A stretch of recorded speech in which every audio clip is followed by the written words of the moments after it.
sudah jelas pasti ada pelindungnya. Assalamualaikum warahmatullahi wabarakatuh. Pada kesempatan ini saya mengharapkan kepada seluruh warga negara Indonesia, saya adalah orang tua kandung dari almarhum Muhammad Rizky Rudial atau Eki. Diketahui ada 11 itu dari tahun 2016 atau baru ketahuan? Kalau bisa itu, kalau kau tangkap orangnya, kita anjurkan dihukum mati. Pasti ada pelindungnya siapapun itu, saya tidak tahu. Karena saya tidak tahu satu persatu siapa tersangkanya, siapa yang menjadi otak pelakunya, tetapi pasti ada sesuatu hal yang perlu diungkap. Apakah ada pelindungnya atau ada hal lain dalam tanda kutip. Artinya ada sesuatu.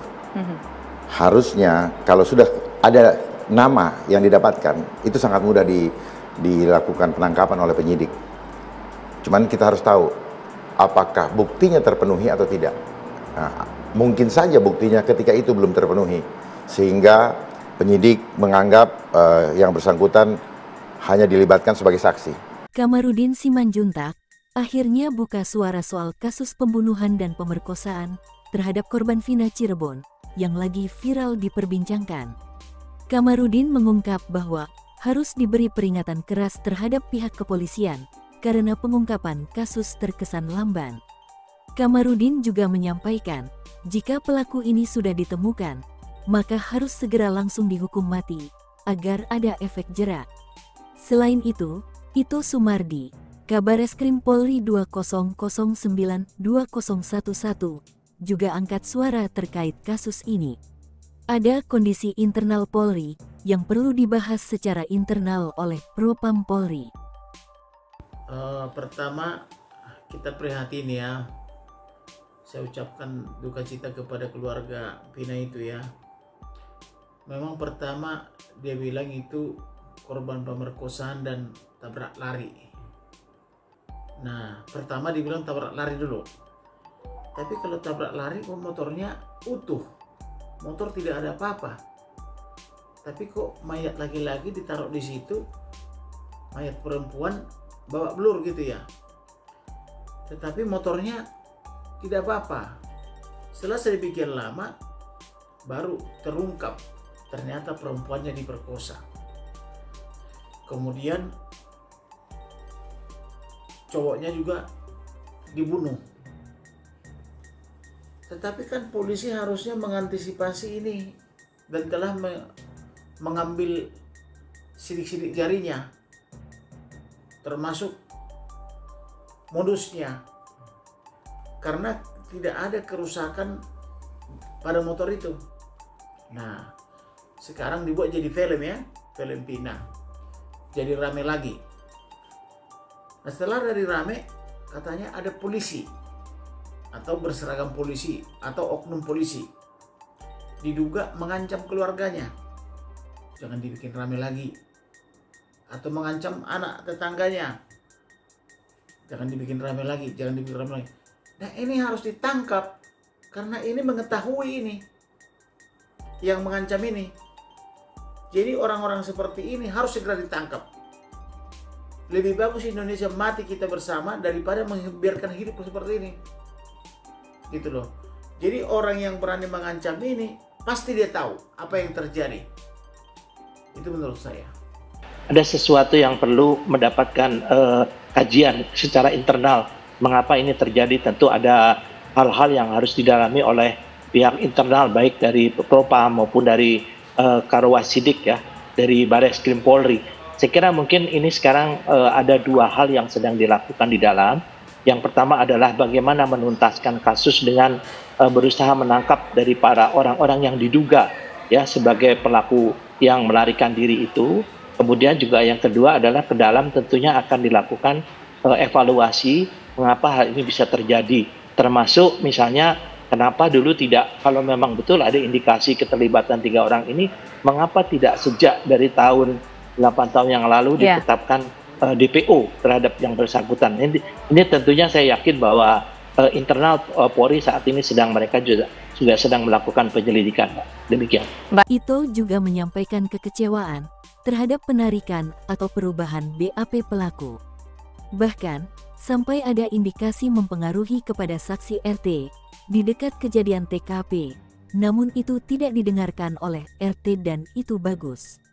Ito Sumardi berharap agar supaya kalau mereka tertangkap, diberikan hukuman yang sesuai dengan apa yang sudah mereka lakukan. Sekarang masalah olah TKP, tadi disampaikan oleh Pak Adrianus ya, bahwa memang olah TKP yang dilakukan saat ini menurut saya itu adalah sudah sesuai dengan apa yang diharapkan. Ini terbukti dengan diterimanya tuntutan jaksa untuk menjatuhkan hukuman maksimal oleh hakim ya terhadap para pelaku. Berarti kan olah TKP-nya itu sudah bisa memenuhi alat bukti. Kemudian terhadap mereka yang telah melakukan yang sudah divonis itu, mereka itu mencabut semua keterangannya.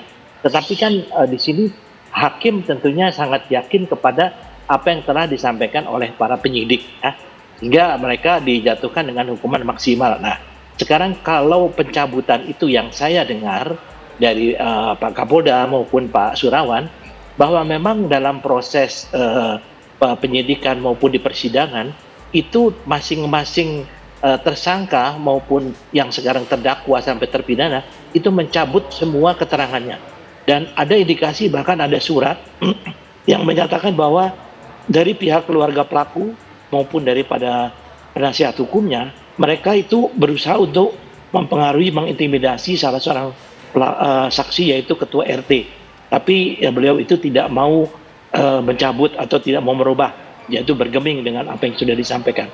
Jadi boleh-boleh saja kalau mencabut, tetapi kan tentunya ini yang dipakai oleh hakim di sini maupun penuntut umum adalah hasil daripada olah TKP daripada para penyidik. Jadi menurut saya untuk kasus 8 orang ini tentunya penyidik sudah secara optimal melakukan tindakannya ya, atau kegiatannya. Hanya memang kembali kepada masalah 3 orang pelaku. Yang pertanyaan saya kan kalau memang yang bersangkutan itu memang disebutkan sebagai ikut serta bersama-sama atau bahkan sebagai otaknya, tentunya nanti akan menjadi tugas daripada para penyidik untuk bagaimana membuktikan ya alat bukti apa yang bisa dikenakan kepada yang bersangkutan agar kalau mereka tertangkap betul-betul mereka dapat dihukum sesuai dengan perbuatan yang dilakukan. Dan saya yakin ini apa namanya, pelakunya itu pasti orang hebat.